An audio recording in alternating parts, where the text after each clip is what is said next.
오늘은 진정한 화평은 내가 변해야 옵니다 라는 제목으로 말씀을 나누겠습니다.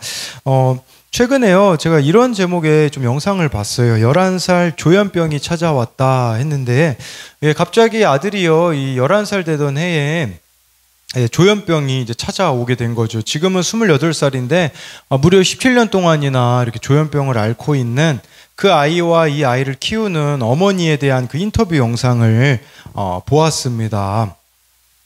이 11살의 조현병이 아들에게 찾아왔는데 밖에서 엄마 아빠를 해치는 나쁜 사람이 있다고 아들이 어느 날 갑자기 말했다고 합니다. 그러니까 어머니로서는 상실감이 너무 컸다고 합니다. 원래 우리가 사랑하던 아들이 존재하지 않는 것 같아가지고 이 어머니에게는 갑자기 한순간에 아들이 달라지게 되어지니 상실감이 컸다라고 합니다. 이 아들은요, 엄마에게 가짜 엄마라고 말하면서 폭언을 하기도 하고 심지어 엄마를 때리기도, 조현병에 걸렸으니 그렇게 말했던 것이죠. 어머니는요, 이 아들이 아픈 게 다 내 탓인 것 같아서 한동안 너무나도 힘들었다고 합니다.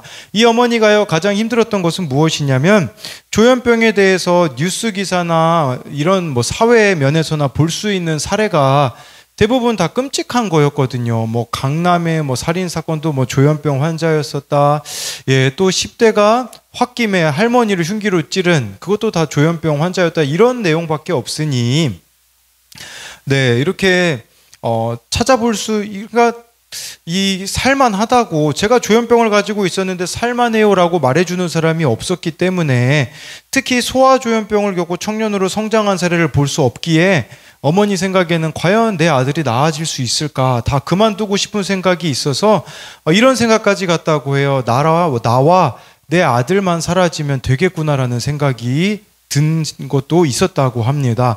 이 아들에게요, 맞는 치료제를 찾는데 무려 3년 6개월이라는 세월이 걸렸다고 합니다. 그리고서는요, 이제부터는 병을 가지고 살아가는 방법을 아들에게 가르치기 시작해요. 그러다가요, 이제 아들이 하고 싶은 게 한두 가지씩 생기거든요. 그래서 그것을 해주게 하다가 이 아들이 어느 날에는요, 일본에 가서 그 자전거 수리하는 학교를 다니겠다고 해가지고, 그래서 약만 잘 챙겨 먹으면 사실 조현병이 그렇게 문제가 되지 않거든요. 그래서 잘 할 거라고 생각을 하고 이제 일본에 갔다가 11개월 후에 일본에서 연락을 받게 되어집니다. 문제가 생긴 거예요. 이 아들이 자기가 괜찮다고 생각해가지고 약을 먹지 않게 되어지자 이 조현병 증세가 나타난 거죠. 이 아들이 이런 고백을 하더라고요. 조현병이 제일 어려운 것은요, 본인의 증상을 객관화하는 게 가장 어렵다고 합니다. 조현병에 걸리면 망상이 보이거든요. 이게 진짜라고 생각하기 때문에 약을 먹어서 치료해야 된다는 걸 못 받아들이는 거예요. 내가 아프지 않다고 생각하기 때문에 왜 약을 먹느냐라고 생각을 해서 약을 안 먹는 거죠. 그러면서요, 제가 불안한 게 약 때문이라고 이 아들이 생각했다고 하면서 그것을 인정하는 게 싫었다고 합니다. 약을 먹으면 내가 아픈 걸 인정하는 것 같아서 그래서 약을 안 먹었다고 하면서 16년이라는 이 시행착오를 겪으면서 이제는 이렇게 약을 먹는 것이 그에게는 중요하고, 자기 객관화, 이게 내가 생각하고 있는 거, 내가 보고 있는 거, 내가 들리는 게 전부가 아니라는 것을, 즉 자기 객관화가 이루어졌다고 하더라고요. 그러면서 이 어머니는 이런 고백을 해요. 성공하는 삶이라고 해야 되나요? 좋은 아파트, 좋은 대학, 대기업 취업, 아들이 아프면서 우리는 아들을 이렇게 나무라고 가명으로 불렀는데 그 트랙에서 완전히 벗어났거든요. 삶이나 세상에 대해 좀 다른 관점으로 바라볼 수 있게 된 계기가 되어서 이왕 이 조현병을 아들이 만났다면 즐기자, 그런 마음이라고 고백을 합니다. 우리에게도 점검해 봐야 되는 게 있어요. 조현병 환자가 제일 안 되어지는 게 자기 객관화라고 하잖아요. 근데 이 자기 객관화라는 게 사실 조현병 환자만 잘 안 되는 게 아니거든요. 우리 한 사람 한 사람도 자기 객관화가 정말 하나님 안에서 이루어지고 있는가, 이게 안 되어지면요, 사람들은 자기만의 세계에 갇혀 있으려고 하거든요.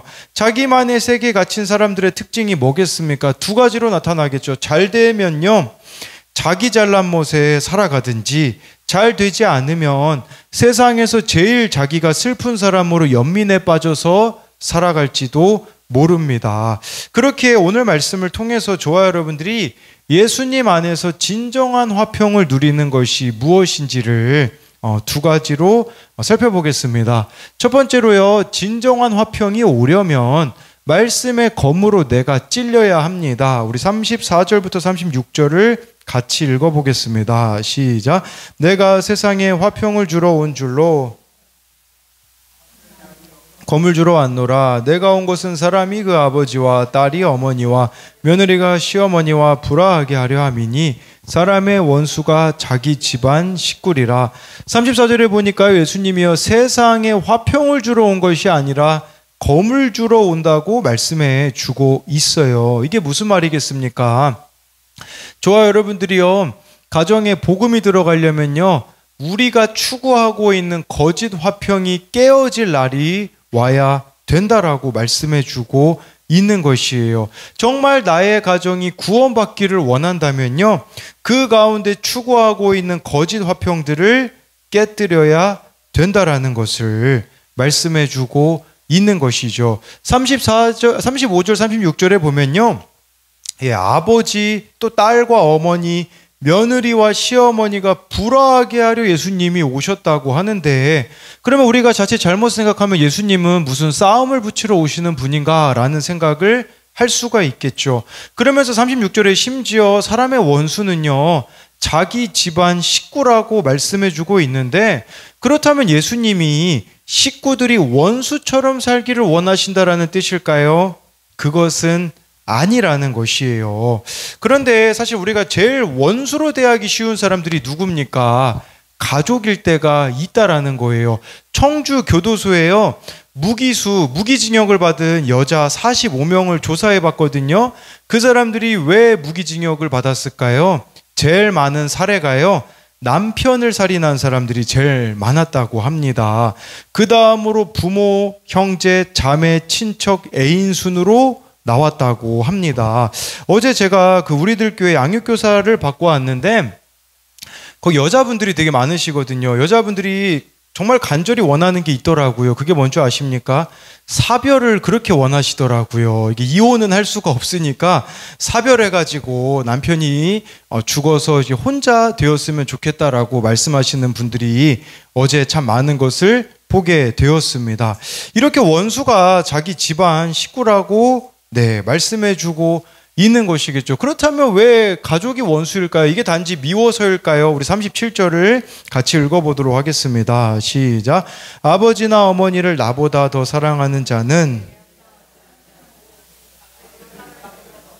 자도 내게 합당하지 아니하며, 이것은 우리들에게 그런 의미가 될 수 있어요. 가장 여러분들에게 우상이 되기 쉬운 존재가 가족이기 때문에 그렇다고 예수님이 말씀해 주고 있어요. 그러니까 37절의 이 말씀의 의미는요, 우리가 이렇게 예수님보다 더 사랑하고 있는 가족들과의 관계가 이 우선순위가 바로 잡혀져야 된다라고 말씀해 주고 있는 것입니다. 여러분, 그렇다고 해서 우리가 가족들이 복음을 안 받아들인다고 해서 가족을 끊어내라는 그런 의미도 아니겠죠.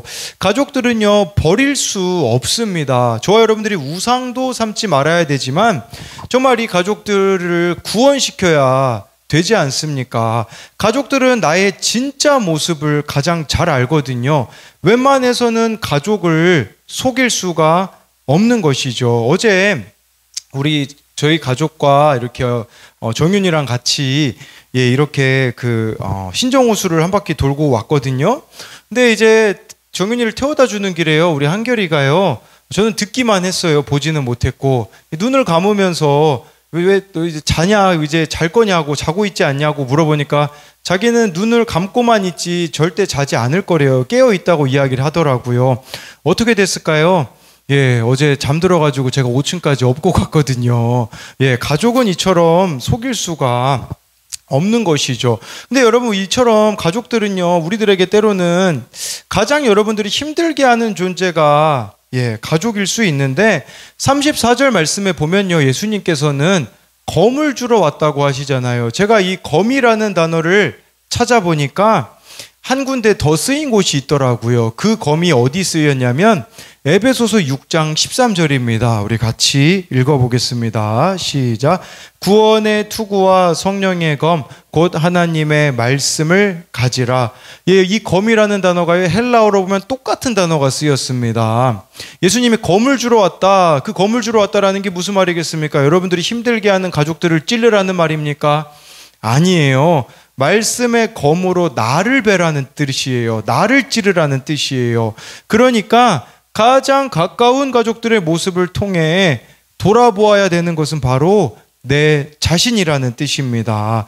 내가 가족들을 말과 행동으로 찌르고 있다면 그만큼 말씀으로 내 모습을 못 보고 있기 때문이라는 뜻이에요. 반대로 가족들이 말과 행동으로 나를 찌르고 있다면 이것도 마찬가지로 그만큼 내 모습을 보지 못하고 있기 때문이라는 거죠. 성령의 검이 뭐라고 말씀해주고 있습니까? 하나님의 말씀이라고 하고 있는 것이죠. 그렇기에 여러분들이 힘들게 하는 사람들을 통해서 말씀으로 내 자신을 보라고 하나님이 그러한 것들을 허락하셨다라는 것이에요. 그렇기를 그걸 저와 여러분들이 깨닫고 말씀 앞에 나아가면 어떤 일이 벌어지겠습니까? 히브리서 4장 12절 13절을 같이 보도록 하겠습니다. 시작.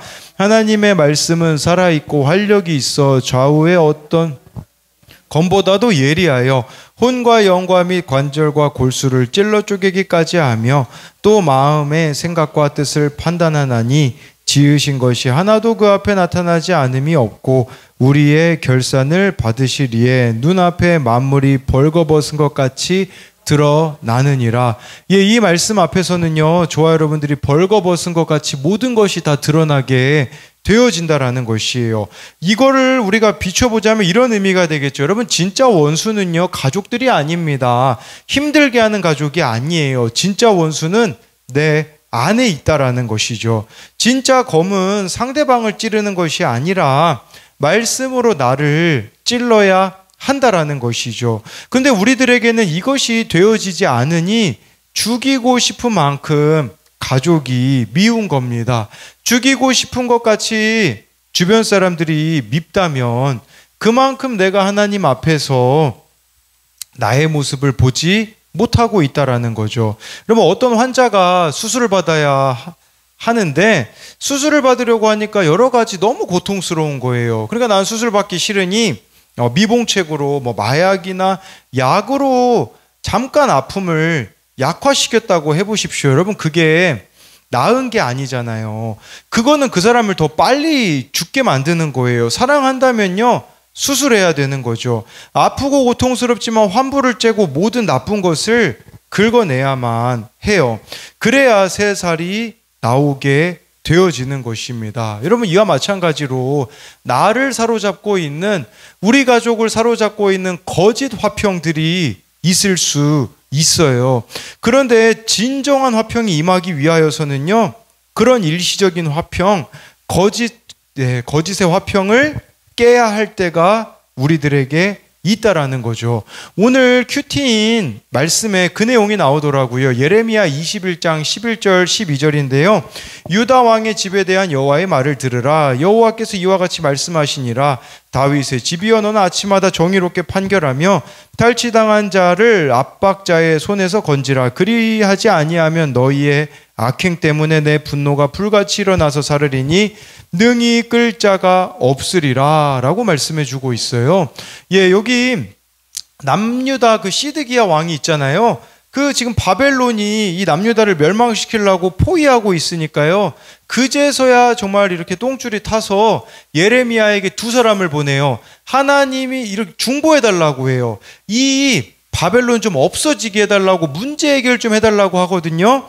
근데 하나님께서 뭐라고 말씀하시냐면요, 유다 왕 집에 대한 여호와의 말을 들으라는 것은요, 다른 게 아니에요. 시드기야야, 너 회개하라, 이 뜻이에요.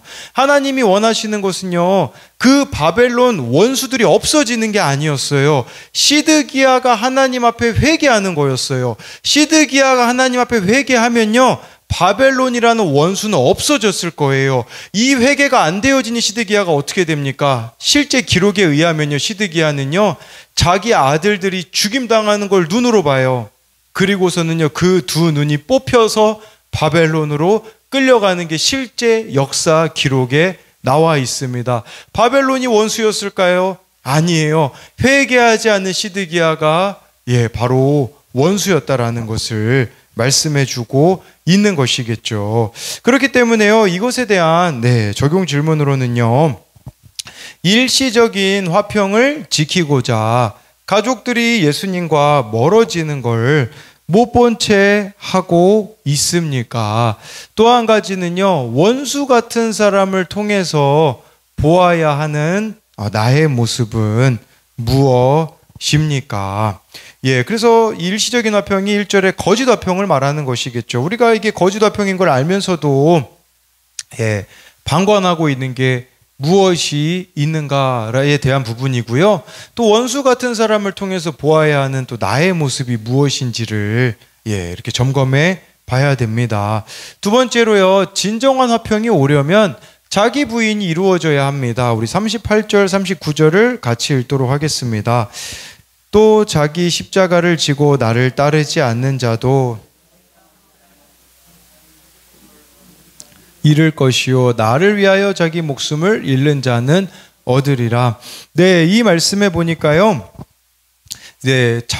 예수님은요, 부모나 자녀를 예수님보다 더 사랑하는 자도 합당하지 않다고 하셨고요, 십자가를 지지 않는 사람, 예수님을 좇지 않는 사람도 합당하지 않다고 말씀해주고 있어요. 가족보다 주님을 더 사랑하는 거, 주님을 위해 목숨까지 내놓는 것은요, 십자가를 지지 않고서는 할 수 없는 일이에요. 십자가가 뭐겠습니까? 자기 부인입니다. 힘든 내 가족의 십자가를 지고 주님을 좇으려면 자기를 부인해야 된다라는 것이에요. 예를 들어 여러분, 나의 자녀가요, 곧 나잖아요. 나의 분신 같은 자녀를 주님보다 사랑하지 않으려면 자기 부인이 필요합니다. 그런데 문제는 자녀가요, 내 기대대로 만족시켜주면 어떻게 되어질까요?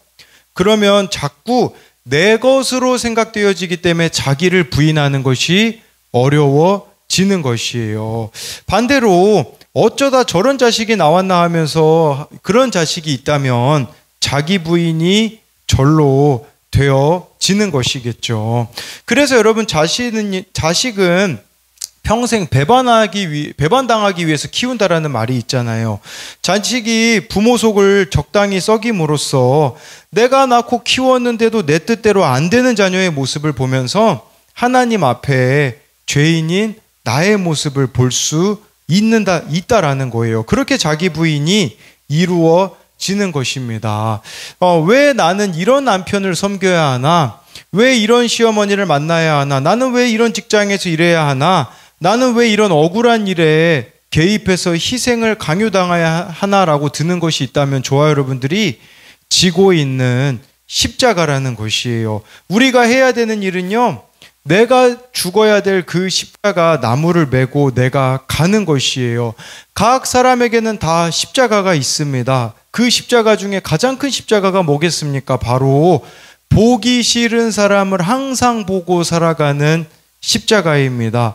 주님, 내가 왜 이 사람을 보고 살아야 합니까? 그러나 피할 길이 없습니다. 항상 얼굴을 맞대고 살아야 되거든요.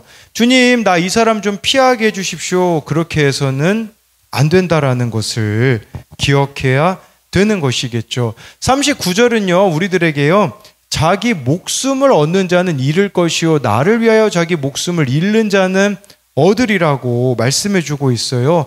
우리 각자가 다 목숨같이 여기고 있는 게 있다고 말씀해 주고 있습니다. 그렇기 때문에 여러분들은 지금 내가 목숨과 같이 여기고 있는 것이 무엇이 있는가를 돌아봐야 되겠죠. 누군가는 자녀가 목숨처럼 귀하고요, 누군가에게는 배우자나 돈이나 명예가 목숨처럼 귀할 것이에요. 그러나 예수님은요, 그것이 귀한 게 아니라 구원이 더 귀하다라고 말씀해 주고 있어요. 그렇기 때문에 구원을 위해 나의 목숨을 잃고 목숨처럼 귀한 것을 잃는 사람은 영원한 생명을 얻을 수가 있다는 것입니다.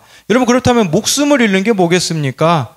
구원을 위하여서 일시적인 화평을 포기하는 것입니다.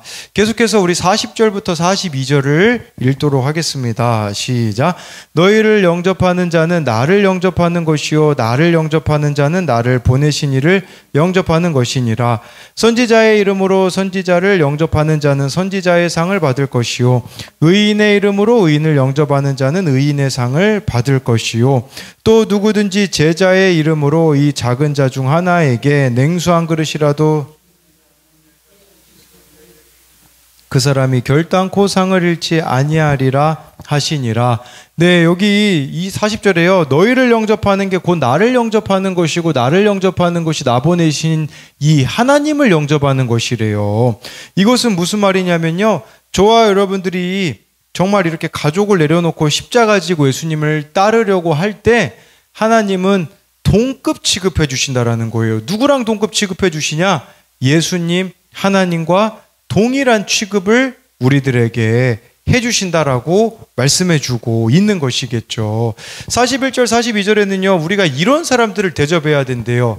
선지자를 대접하는 사람, 의인을 대접해야 되고요. 예, 또 여기 제자를 이렇게 대접해야 된다라는 것을 42절에 보면 나와 있지 않습니까? 이 세 사람을 우리가 대접해야 된다라는 것을 말씀해 주고 있는데 여러분 이 세 사람의 공통적인 특징이 뭘까요? 선지자, 의인, 제자. 가까이 하고 싶은 사람입니까?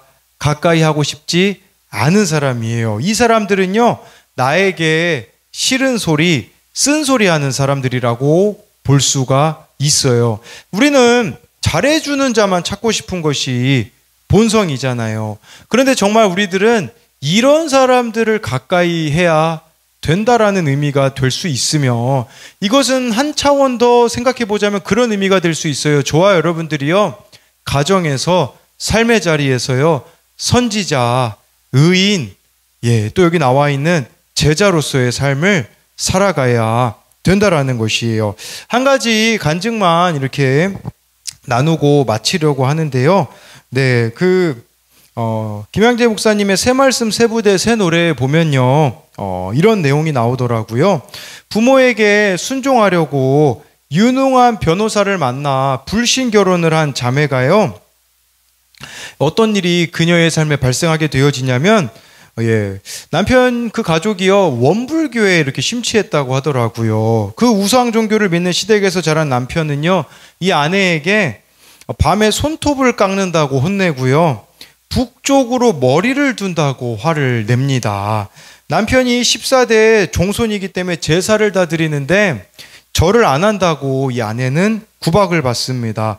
시댁이 늘 찾아가는 점쟁이가요 그런 이야기를 했대요. 아내 복이 없다고 해서 집안 모두에게 이분이 미움을 받습니다. 무엇이든 실증을 잘 내는 남편은요 물건도 수시로 바꾸고 차와 집을 수시로 바꾸더니 여자도 바꿔서 다른 여자와 바람까지도 피웠다고 합니다. 결벽증이 너무 심해가지고요 막 그 냉장고 위 같은 데를 만져보고 먼지가 있으면 그날은 이 아내를 때리는 날이었다고 합니다. 미국에서 결혼 생활을 하는데요 얼마나 이 가정폭력이 심했냐면 옆집에서 신고할 정도로 그렇게 폭력을 휘둘렀다고 합니다. 첫째도 딸을 낳고 둘째도 딸을 낳았다고 또 이 아내를 때렸다고 합니다. 그러면요 이제 이 아내가요 친정 부모가 유일한 피난처가 아니겠습니까? 그렇게 친정 부모에게 이런저런 사정을 하소연하면요 이렇게 항상 이야기했대요. 내 주제에 어떻게 저렇게 유능한 남편을 만나겠냐? 내가 맞을 짓을 했으니 맞는 것이다. 한국 여자들은 다 그러고 산다는 말만 들었다고 합니다. 그렇게 영접해주지 않는 자매에게 우울증이 찾아온 것은 너무나 당연한 일이었다고 해요. 스트레스가요 너무 심해지니까 입에서 침이 질질 흐르고 말이 어눌해지면서 눈동자의 초점까지도 잃었다고 합니다. 일주일 동안은요 기억상실 증세도 나타나게 되었어요. 자매의 이 기억상실과 우울증을 비밀로 남편은요 집요하게 이혼을 요구했어요. 근데 친정에서는 그런 유능한 남편을 어떻게 만나냐며 절대 이혼은 안 된다고 버티라고 강요했다고 하는데, 그러다가 이제 친정 오빠와 오빠의 막대한 그 빚보증으로 인해서 이혼을 그녀는 당해요.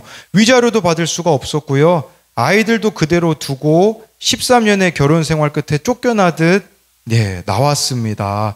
그래서요, 그녀가 이 정신병원을 찾아가게 되거든요. 이제 우리나라에서 정신병원 찾아가게 되는데 그 정신병원에서 그렇게 의사가 이야기했다고 해요. 우리들 교회를 가보라고 이야기를 들어서 그 의사 말을 듣고 우리들 교회에 찾아왔는데 자매에게는 모든 말씀이 은혜가 되었다고 해요.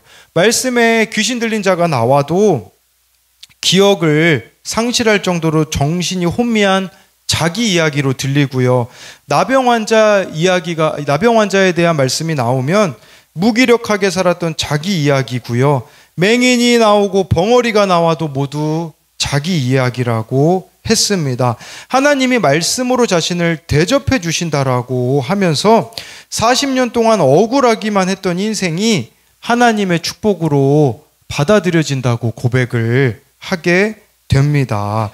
그런 대접을 받다가요, 그러다가 이 자매가요, 말씀을 통해 자신의 교만함을 회개합니다.